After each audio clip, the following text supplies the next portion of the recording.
Andrew Jackson and the Indian Removal Act. As we move forward after the creation of the Constitution, the land in between the Appalachian Mountains and the Mississippi River was increasingly wanting to be filled in by Americans. Both Jefferson and Monroe had considered removing Native Americans, but they didn't really do much with it at the time. Andrew Jackson, however, had a negative past with Native Americans. He had had conflict with them in what would become Alabama and Florida with the Creeks and Seminoles, and he believed, like many did back then, that Native Americans were just uncivilized savages who needed to be taken care of, who couldn't take care of themselves. So with that in mind, the other part of this is that land in the East, people wanted. It was fertile for cotton, growing crops, and in Georgia, land that Native Americans controlled in Georgia had gold discovered. So with all of this in mind, Jackson wanted to move Native Americans from their land. One group, the Cherokee, as we just talked about, had assimilated to American culture. That means their difference was they wanted to be like Americans. They wanted to keep their own culture, but they had their kids dress like Americans. They had an alphabet newspaper. They used the Constitution based off of ours. I mean, they made sure that they were part of us. Well, Jackson didn't like this.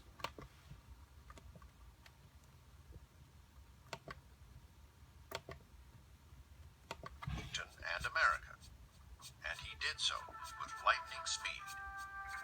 The first major piece of legislation that he recommended and got passed was the Indian Removal Act of 1830. This act empowered Jackson to forcibly evict all the Indian tribes living east of the Mississippi River.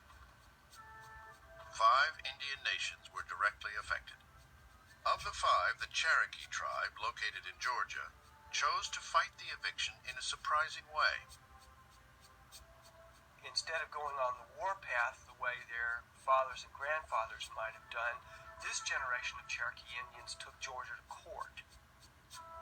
The case went all the way to the United States Supreme Court. In an historic decision, Chief Justice John Marshall ruled in favor of the Cherokee, saying they did not have to move.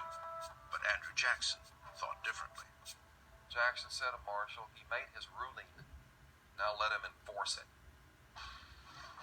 The result was that they were rounded up at gunpoint and forced to move.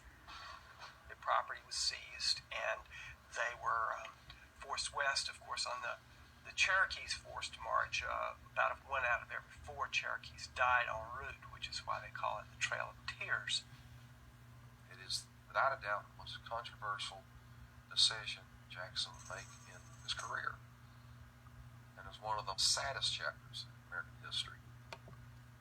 So to recap that a little bit, let's just clarify a few things.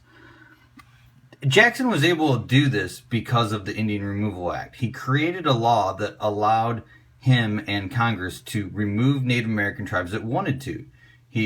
Were willing to move. He said that they would provide financial assistance and protect them, but this pretty much gave him an excuse to get rid of them and move them west. The Cherokees had actually had division. Some of the Cherokees agreed to a treaty to allow themselves to be moved. This destroyed any opportunity for the Cherokee to survive in the East. Because of this Indian Removal Act, like the video said, the Cherokee tried to fight this despite the signing of the treaty in a U.S. or a white man way by taking them to court.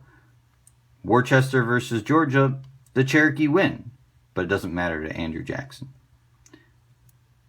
Jackson disagrees and under military force moves all Native American tribes living east of the Mississippi River to the west. It would become land that is now currently Oklahoma. People didn't think there was anything good out there. It was flat land that wasn't very fertile, so they said, let's stick the Native Americans out there. Horrible action. The Bureau of Indian Affairs is set up to help them. Jackson goes against checks and balances in this example because he violates the Supreme Court decision. The Trail of Tears was one of the worst events in American history.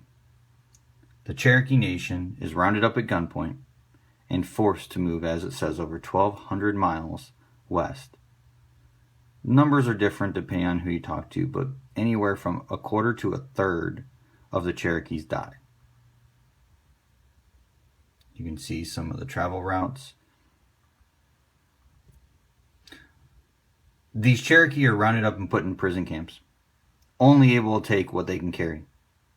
Many die because of hunger, exposure to the weather conditions, or just disease.